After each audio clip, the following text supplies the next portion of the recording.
സർക്കാർ നിർദ്ദേശിക്കുന്ന പഠന പ്രക്രിയകൾക്ക് കുട്ടികൾ നിർബന്ധമായും പങ്കെടുക്കണം. രക്ഷിതാവിന് അതിൽ ചോയ്സ് ഇല്ല. കോണ്ടാക്ട് റൂൾസ് പ്രകാരം വകുപ്പ് നിർദ്ദേശിക്കുന്ന കാര്യങ്ങൾ ചെയ്യുവാൻ അധ്യാപകൻ ബാധ്യത ഉണ്ട്. ആരും കുട്ടികളോട് അല്പവസ്ത്രം ധരിക്കുവാൻ ആവശ്യപ്പെട്ടിട്ടില്ല. ഇന്ത്യയിലെ പല സംസ്ഥാനങ്ങളിലും ഹിജാബ് അടക്കമുള്ള വസ്ത്രധാരണ രീതിക്കെതിരെ പ്രതിഷേധങ്ങളും അടിച്ചമർത്തലുകളും ഉണ്ടായപ്പോൾ പുരോഗമന പ്രസ്ഥാനങ്ങൾ ഉന്നതമായ ജനാധിപത്യ സാംസ്കാരിക നിലപാടാണ് സ്വീകരിച്ചിട്ടുള്ളത്. എന്നാൽ ഇവിടെ ചില പ്രസ്ഥാനങ്ങൾ ഭൂരിപക്ഷ വർഗീയതയ്ക്ക് അനുകൂലമായ നിലപാടാണ് സ്വീകരിക്കുന്നത്. ഇത് ആടിനെ പട്ടിയാക്കുന്നതിന് തുല്യമാണ്. കേരളം പോലുള്ള ഒരുമയോടെ ജീവിക്കുന്ന സമൂഹത്തിൽ ഇത്തരത്തിൽ നിലപാടുകൾ ഭൂരിപക്ഷ വർഗീയതയ്ക്ക് മാത്രമേ ഉത്തേജനം നൽകൂ. കായിക വിനോദങ്ങളിൽ ഏർപ്പെടുന്നത് കുട്ടികളിൽ മാനസികവും ശാരീരികവുമായ ഉന്മേഷവും ആരോഗ്യവും പോസിറ്റീവ് ചിന്തയും വളർത്താൻ സഹായിക്കും. ഇത് അവരുടെ പഠനത്തെയും വ്യക്തിത്വ വികാസത്തെയും നല്ല രീതിയിൽ സ്വാധീനിക്കും. കേരളത്തിലെ 14,000-ഓളം വരുന്ന വിദ്യാലയങ്ങളിൽ 90% വിദ്യാലയങ്ങളിലും ഈ സൂംബ അടക്കമുള്ള കായിക ഇനങ്ങളുടെ റിഹേഴ്സലും പ്രവർത്തനവും നടന്നുകൊണ്ടിരിക്കുകയാണ്. അതിനാൽ ഇത്തരം ആരോഗ്യകരമായ പ്രവർത്തനങ്ങളെ പ്രോത്സാഹിപ്പിക്കേണ്ടത് അത്യാവശ്യമാണ്. കേരളത്തിൽ പൊതുവിദ്യാഭ്യാസ മേഖലയിൽ ആരോഗ്യ കായിക വിദ്യാഭ്യാസം നിർബന്ധ പാഠ്യ വിഷയമായി നിലവിൽ ഉൾപ്പെടുത്തിയിട്ടുണ്ട്. ഇതിൻ്റെ അടിസ്ഥാനത്തിൽ 1-ാം ക്ലാസ് മുതൽ 10-ാം ക്ലാസ് വരെ പഠന ബോധന സാമഗ്രികൾ ഉൾപ്പെടെ തയ്യാറാക്കി കേരളത്തിൻ്റെ പൊതുവിദ്യാഭ്യാസ മേഖലയിൽ വിതരണം ചെയ്തിട്ടുണ്ട്. കായിക വിദ്യാഭ്യാസത്തിലൂടെ ആരോഗ്യ പരിപാലനം എന്ന ബൃഹത്തായ കാഴ്ചപ്പാടാണ് കേരളത്തിലെ പാഠ്യപദ്ധതി പരിഷ്കരിച്ചതിലൂടെ ലക്ഷ്യമിടുന്നത്. പൊതുവിദ്യാഭ്യാസ വകുപ്പ് പുറത്തിറക്കിയിട്ടുള്ള ടൈം ടേബിൾ പ്രകാരം ആരോഗ്യ കായിക വിദ്യാഭ്യാസ വിനിമയം ഫലപ്രദമായി നടന്നു വരുന്നുണ്ട്. സ്ഥിരമായി കുട്ടികൾ കായിക പ്രവർത്തനങ്ങളിലും വ്യായാമത്തിലും ഏർപ്പെടുന്നതിലൂടെ ശരീരപേശികൾക്ക് ശക്തി കൂടുകയും ഹൃദയാരോഗ്യം മെച്ചപ്പെടുകയും ശരീരഭാരം നിയന്ത്രിക്കുവാൻ സാധിക്കുകയും ചെയ്യുന്നു.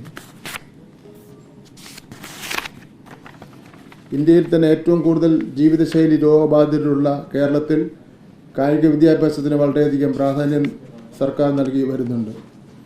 രോഗങ്ങളെ ഫലപ്രദമായി പ്രതിരോധിക്കുവാനും മാനസികമായ സമ്മർദ്ദങ്ങൾ കുറയ്ക്കുവാനും ഉത്കണ്ഠ ഒഴിവാക്കുവാനും സന്തോഷം വർദ്ധിപ്പിക്കുവാനും സ്ഥിരമായ കായിക പങ്കാളിത്തത്തിലൂടെ പ്രധാനമായും ലക്ഷ്യമിടുന്നത് കുട്ടികളിൽ അച്ചടക്കം, സ്ഥിരോത്സാഹം, ലക്ഷ്യബോധം എന്നിവ വളർത്തുവാനും ജയപരാജയങ്ങളെ ഫലപ്രദമായി അതിജീവിക്കുവാനും തീരുമാനമെടുക്കുവാനുള്ള കഴിവും പ്രശ്ന പരിഹാര ശേഷിയും ഉൾപ്പെടുത്തിയിട്ടുള്ളവ വികസിപ്പിക്കുവാനും ഇതിലൂടെ സാധിക്കുന്നു. കൂട്ടായ കായിക പ്രവർത്തനങ്ങളിലൂടെ സഹപാഠികളെ ബഹുമാനിക്കുവാനും ഒരുമിച്ച് പ്രവർത്തിക്കുവാനും വ്യത്യസ്ത പശ്ചാത്തലത്തിൽ നിന്നുള്ളവരെ ഒരുമിപ്പിക്കുകയും ചെയ്യുന്നു. സാമൂഹിക ബന്ധങ്ങളെ മെച്ചപ്പെടുത്തുവാനും വളരെ ഫലപ്രദമായി സഹായിക്കുന്ന ഒരു ഉപാധി കൂടിയാണ് സ്പോർട്സ്.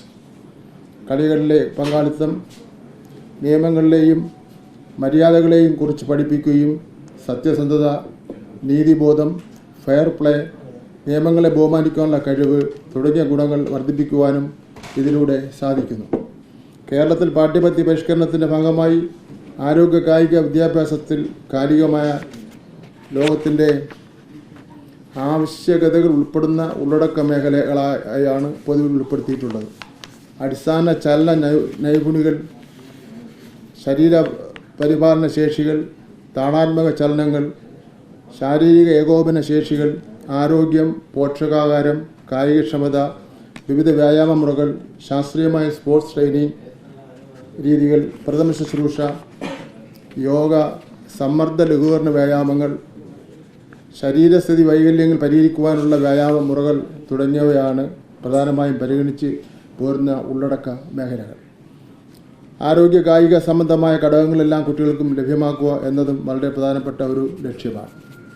ഹൃദയ ശ്വസനക്ഷമത, പേശിശക്തി, പേശിക്ഷമത, ശരീരാനുപാതം തുടങ്ങിയവയാണ് ആരോഗ്യ സംബന്ധമായ കായികക്ഷമത ഘടകങ്ങൾ. ഇവ കേരളത്തിലെ പൊതുവിദ്യാലയങ്ങളിൽ പഠിക്കുന്ന എല്ലാ കുട്ടികൾക്കും കരസ്ഥമാക്കിയിരിക്കണം എന്നതാണ് പൊതുവിലുള്ള ലക്ഷ്യം.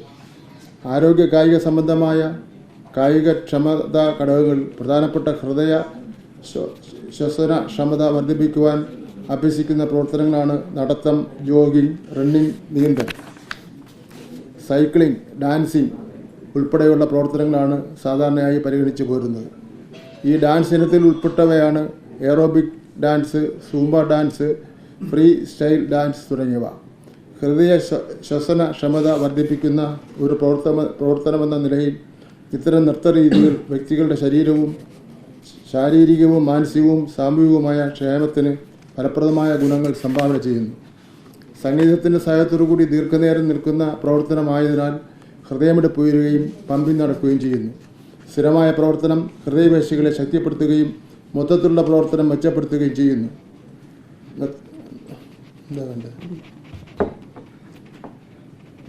സ്ഥിരമായ പ്രവർത്തനം ഹൃദയപേശികളെ ശക്തിപ്പെടുത്തുകയും മൊത്തത്തിലുള്ള പ്രവർത്തനം മെച്ചപ്പെടുത്തുകയും ചെയ്യുന്നു. നൃത്തത്തിലെ താളാത്മകവും തുടർച്ചയായതുമായ ചലനങ്ങൾ ശരീരത്തിലുടനീളം രക്തപ്രവാഹത്തെ ഉത്തേജിപ്പിക്കുകയും കൂടുതൽ ഓക്സിജനും പോഷകങ്ങളും ശരീരത്തിലെ എല്ലാ അവയവങ്ങളിലേക്കും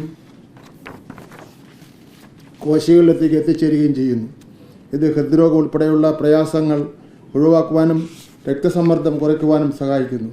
ആയതിനാൽ ഹൃദയ ശ്വസന ക്ഷമത വർദ്ധിപ്പിക്കുന്നതിന് വേണ്ടി വിവിധ തരത്തിലുള്ള ഡാൻസുകൾ ഉൾപ്പെടെയുള്ള ദീർഘനേരം നീണ്ടു നിൽക്കുന്ന കായിക പ്രവർത്തനങ്ങളിൽ സ്ഥിരമായി ഏർപ്പെടുന്നത് ഏറെ നല്ലതാണ്.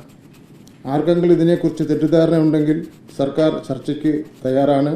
ഇപ്പോൾ സർക്കാർ കൈക്കൊണ്ട നിലപാടുമായി മുന്നോട്ട് പോകുന്നതാണ്.